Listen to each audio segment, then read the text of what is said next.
Episode शुरू होता है और रेन पूछती है, तुम ये क्या पढ़ रहे हो? ये इसे बुक दिखाता है और बोलता है, मैं आज पॉपुलर बनूंगा, हारेम के रास्ते मेरे सामने हैं। फिर बोलता है, ना नाकुरा, ये बुक रीड करके अब मुझे लड़कियों को समझना आ गया है। रेन कहती है, तो क्या तुम्हें पता है मैं गुस्सा क्यों हूँ? फिर ये बुक में देखने लगता है और कहता है, क्या ये इसीलिए है क्योंकि मैंने कुछ वियर्ड बोला? ये कहती है, तुम कम्प्लीटली सही नहीं हो। एजी कहता है, सच कहूँ तो मैं प्यार में पढ़ना चाहता हूँ। ये कहती है, तो क्या तुम अभी प्यार में नहीं हो?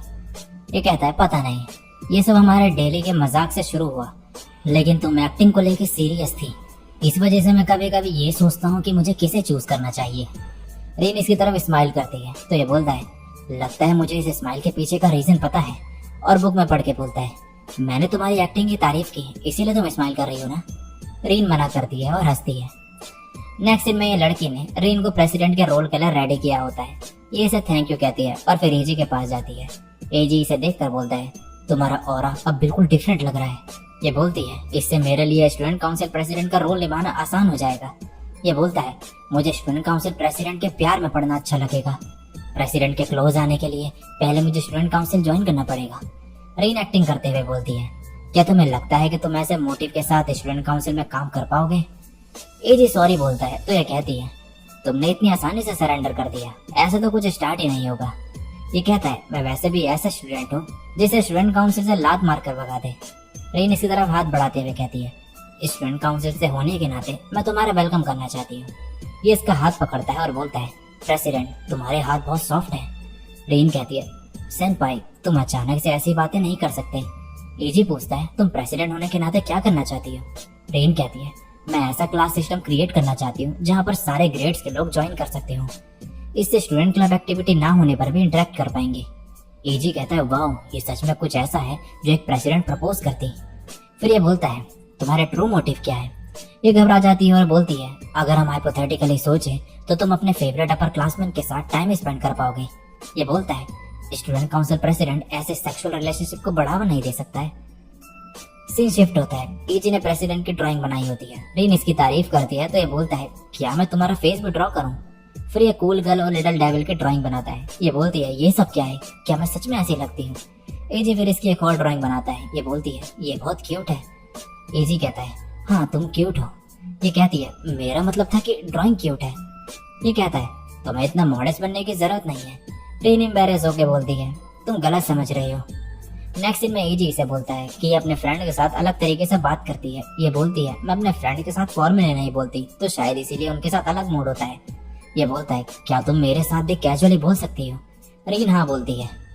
नेक्स्ट सीन में ये मूवी पोस्टर के सामने खड़े होते हैं। एजी इसके बारे में बात करने को कहता है। ये बोलती है, मुझे नहीं लगता कि मैंने ये मूवी देखी है। एजी कहता है, ये सेंटेंस बहुत लंबा और फॉर्मल था। फिर ये बोलती है, ये हॉरर मूवी है ना? ये कहता है, हाँ ये सच में हॉरर मूवी है। रेन कहती है, तुम तो काफी ब्रेव हो। ये बोलता है, मूवी का सेट बड़ा है, तुम्हें वहाँ से एक्टिंग के लिए नोट्स भी लेने चाहिए। ये बोलती है, बिल्कुल नहीं, मैं नहीं देख सकती। एजी कहता है, क्या मेरे साथ भी नहीं? ये बोलती है, अगर तुम मुझे बगल में बैठ के चिल्लाने दो तो मैं सोच सकती हूँ। एजी कहता है, बिल्कुल नहीं। रेन मन में बोलती है, मैं बहुत खुश हूँ, ऐसा लग रहा है जैसे कि हम कपल्स हों। एजी कहता है, तुम्हें ऐसे कैजुअली बात करता देख मुझे अच्छा लग रहा है। हालांकि मुझे ऐसा लग रहा है कि अपर क्लासमैन होने के नाते मैं अपनी डिग्निटी खो रहा हूँ। ये कहती है, मैं तुम्हारी रेस्पेक्ट करती हूँ। एजी बोलता है, क्या तुम ऐसा बोलना बंद नहीं करोगी? ये कहती है कि ये एक हफ्ते तक ऐसे ही बात करेगी। नेक्स्ट सीन में ये एजी को लाइब्रेरी में देखती है। इसने ढंग के कपड़े नहीं पहने होते हैं तो ये इससे बच के यहाँ से जाने लगती है, पर एजी इसे देख लेता है। रेन पहले शॉक्ड रह जाती है, लेकिन फिर इसकी शर्ट देख के बोलती है, ये शर्ट तो हमने कल्चरल फेस्टिवल के टाइम पे बनाई थी ना? ये बोलता है, तुम्हारा गेटअप भी उतना अच्छा नहीं है नानापुरा। ये कहती है, मुझे ट्रेंड्स के बारे में पता नहीं है, क्या मैं वियर्ड लग रही हूँ? एजी कहता है, ऐसा नहीं है, क्या तुम साथ में कपड़े देखना चाहोगी? ये हाँ कहती है। नेक्स्ट सीन में कपड़ों के स्टोर में होते हैं। रेन की आंखों में इसके बाल लग रहे होते हैं तो ये कहती है, मैं अपने बाल कटवाने का सोच रही हूँ, क्या मैं अपने बाल छोटे करवा लूँ?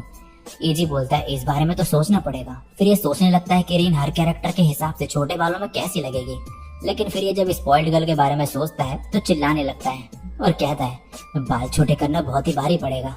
इसे देखकर ये बोलती है, मुझसे ज्यादा तो ये परेशान हो रहा है। फिर ये बोलती है, लंबे बाल बहुत जल्दी उलझ जाते हैं।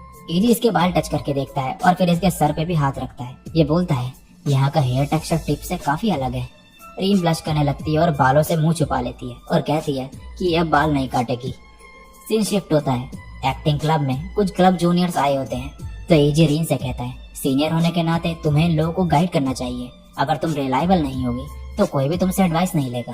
रीन कहती है, मैं ऐसा नहीं होने देना चाहती। एजी बोलता है, क्या तुम कभी मुझसे एडवाइस लेने आई हो? सोचने के बाद ये बोलता है, मैं एक भरोसेमंद सीनियर कैसे बन सकता हूँ? ये कहती है, तुम्हारे केस में तुम्हें थोड़ा और मेहनत करनी पड़ेगी, लेकिन इसका मतलब ये नहीं कि तुम अपने ट्रू सेल्फ को डिनाई कर दो। एजी हैरान होकर बोलता है, क्या ये ग्रेसफुल गर्ल थी? रीन कहती है, क्या मैं मैच्योर लग रही थी? ये हाँ बोलता है तो ये खुश हो जाती है। एजी कहता है, लेकिन ये फेस बहुत ही चाइल्डिश था। फिर ये बोलता है, हाँ इसे ऐसे ही रखो। उसके बाद ये कहता है, तुम्हें मुझसे एडवाइस लेने आना चाहिए नानापुरा। ये कहती है, मैं अभी स्माइल कर रही हूँ तो मैं नहीं ले सकती। नेक्स्ट सीन में ये दोनों टेबल चेक कर रहे होते हैं कि ये सही बनी है कि नहीं, लेकिन ये टेबल थोड़ा स्टेबल नहीं होती है। तो एजी रीन को नीचे उतरने को कहता है और बोलता है कि ये इसे ठीक करेगा। रीन इसका हाथ पकड़ती है और इमेजिन करने लगता है यहाँ से कूदने पर ये कैसे एजी के ऊपर गिर जाएगी। ये बोलती है, मुझे नहीं लगता कि मैं इतने क्यूटली जंप कर पाऊंगी। एजी कहता है, तुम ये क्या कह रही हो? ये कहती है, मुझे डर लग रहा है। टेबल हिलने की वजह से ये कांपने लगती है। प्रेसिडेंट इनसे पूछता है कि ये क्या कर रहे हैं। ये दोनों बोलते हैं, हमारी मदद करो। नेक्स्ट सीन में रीन एजी की पुरानी फोटो देख रही होती है। एजी कहता है, ये मेरी 4th ग्रेड की पिक्चर है। रीन अपने फोन में इसकी फोटो खींच लेती है और फिर दूसरी पिक्चर की भी फोटो खींचती है। तो एजी बोलता है, इसकी फोटो क्यों खींची? ये बोलती है, तुम्हें ऐसे खुश देख के मुझे भी खुशी होती है। एजी बोलता है, अब मैं पहले जैसे बुफे को देख के उतना खुश नहीं होता हूँ, हालांकि बुफे मजेदार होते हैं। ये मन में बोलती है, मुझे यकीन है कि मुझे उस समय भी इससे प्यार हो जाता। फिर ये एजी की पिक्चर क्लिक करती है। ये बोलता है, मिस स्टार एक्ट्रेस, क्या तुम श्योर हो कि तुम्हें स्पोर्ट्स हॉल नहीं जाना? रीन बोलती है, क्या मैं क्लास स्किप कर दूं? ये बोलता है, शायद लिटिल डेविल ऐसा कर सकती है। फिर बोलता है, ऐसा नहीं लग रहा कि तुम्हारी लाइफ उसने हाईजैक कर ली है? ये कहती है, वो एक्चुअली मैं कल से प्रैक्टिस कर रही हूँ तो इसीलिए। एजी कहता, तो क्या तुम उस रोल से बाहर नहीं निकल पा रही हो? ये एक्टिंग करते हुए कहती है, हे क्या मैं तुम्हें परेशान कर सकती हूँ? ये बोलता है, नानकुरा, क्या ये तुम्हारा ट्रू सेल्फ है? अगर ऐसे ही चलता रहा तो लिटिल डेविल मेरे साथ वियर्ड चीजें कर सकती है। ये कहती है, बिल्कुल नहीं। फिर ये बोलती है, अगर मैं कुछ वियर्ड करूं तो क्या तुम मुझे माफ करोगे? इसे इतना पास देखकर ये गलती से अपने हाथ पे हैमर से मार देता है। ये कहती है, सेनपाई ये तुम क्या कर रहे हो? ये बोलता है, ये सब लिटिल डेविल की गलती है। क्या तुम कुछ ज्यादा ही प्रैक्टिस नहीं कर रही हो?